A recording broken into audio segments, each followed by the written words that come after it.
Wow, what an honor to be here. Family members, are you happy for this day?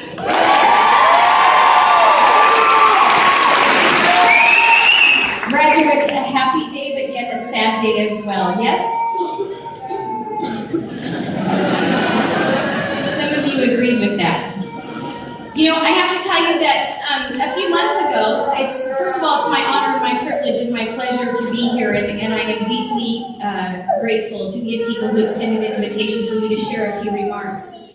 A few months ago, I came and toured Grizzly Academy. I didn't even know Grizzly Academy existed as a legislator, and I was invited to a tour of Grizzly Academy, and we get here, and it touched my heart deeply. And so I'm going to share with you why. And the girls, I shouldn't have talked to the girls earlier. That was a bad mistake. I should have just walked right by them. But I'm going to share my heart and tell you why. So my mom was a single mom, and we grew up in Arvin, and my dad left when I was 2 years old. There wasn't a lot of money for college, and so being the baby of 5 kids, I joined the United States military. Now, some people think that's just the patriotic thing to do, but my story was a little different maybe than your cadre that you have here. My friend and I, we used to call each other girlfriend and boyfriend in high school, but that's just not what you do now. So my friend Susie and I, we were working at it's kind of like a restaurant, and we just broke up with our boyfriends. It was a bad day. Y'all been there, right? Okay, so just broke up with our boyfriends, and this commercial comes on TV, and it says, "Be all that you can be. Join the Army and go to Europe on the buddy system." So what do? We go down to the recruiting station. Let me tell you, they always put fine-looking men in uniform when you're at the recruiting station. Okay? So we walk in, and he says, "Would you like to join the Army?" We're like, "Yes."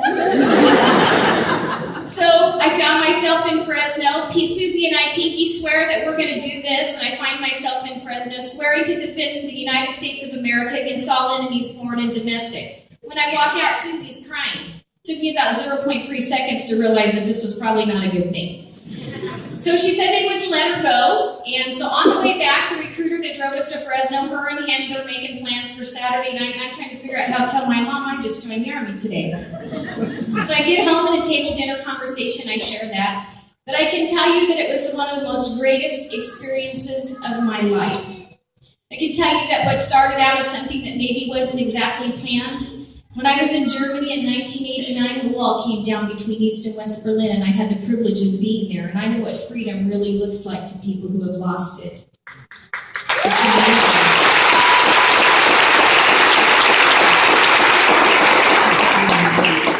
After the military, I came home and I started a business down a dirt road off of Fruitville Avenue, and all of this without a high school, with barely having a high school education.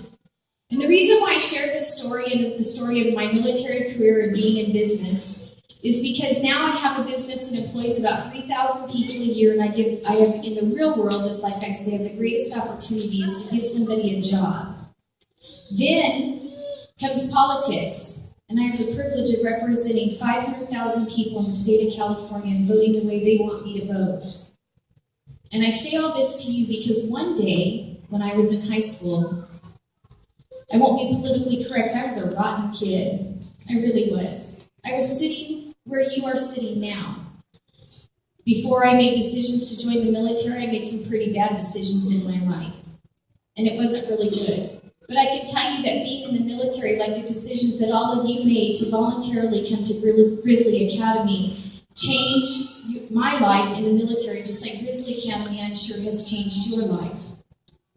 And you have to know and realize that you were created and chosen for a purpose. I always quote a scripture, you know.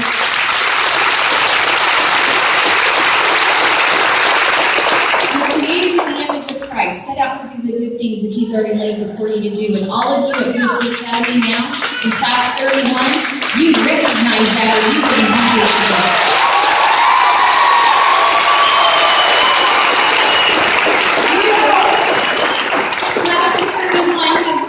Life that you knew you didn't belong in the first place, and you made a commitment to this organization or this program, to your parents and to your friends, but most of all, you made a commitment to yourself.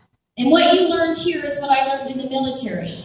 You've learned to honor and respect yourself, You've learned to honor and respect others, and you've learned to honor and respect authority and leadership. And I can tell you that because you made that decision in your life has taken another course from what you once were, what I once was. And I can also tell you that because you live in the great United States of America, because you live in this great country, you have every opportunity to succeed.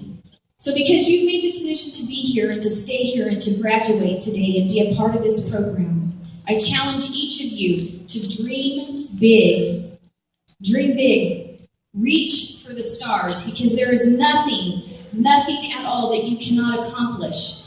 Number one, because you live in the greatest nation in the world. Number two, because you've learned through this program that you can accomplish things. And that you are capable.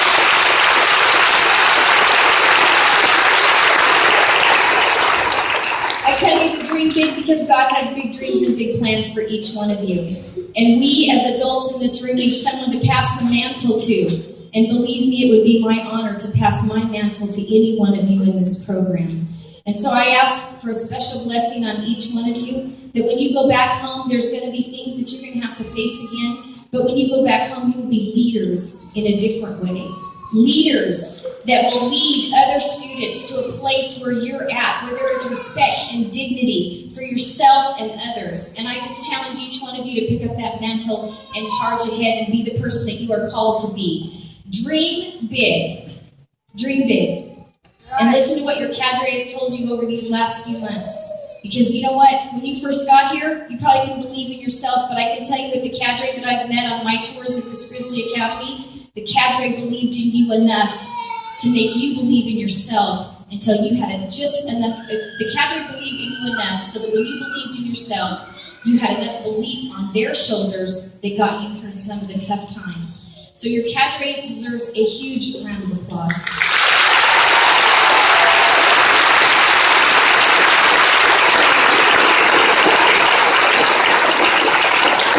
Parents do as well, because your parents are just going to be shocked when you come back home and the person that you once were is no longer there, and the leader that you are today, the respectful, honorable leader that you are today because of this academy, they will just be in awe of what you have become. So I challenge you, like I said, to dream big, accomplish everything that you set your heart and mind to.